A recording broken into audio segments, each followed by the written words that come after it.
ஐயா நல்லக்கண்ணு அவர்களுக்கு தேசிய முற்போக்கு திராவிட கழகத்தின் சார்பாக ஆழ்ந்த இரங்கலை நாங்கள் தெரிவித்துக் கொள்கிறோம்.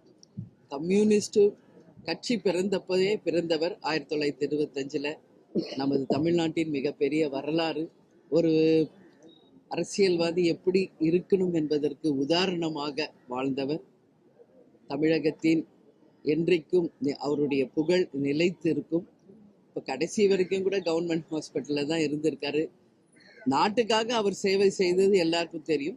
அவருடைய உடலையுமே இன்னைக்கு கவர்மெண்ட் ஹாஸ்பிட்டலுக்கு அவர் கொடுத்திருக்காருன்றது உண்மையிலேயே ஈடு இணை இல்லாத ஒரு இழப்பு. இது எல்லாருக்கும், கம்யூனிஸ்ட் கட்சிக்கு மட்டும் இல்லை, அவங்க குடும்பத்துக்கு மட்டும் இல்லை, ஒட்டுமொத்த தமிழக மக்களுக்கும் இது ஈடு இணை இல்லாத ஒரு இழப்பு.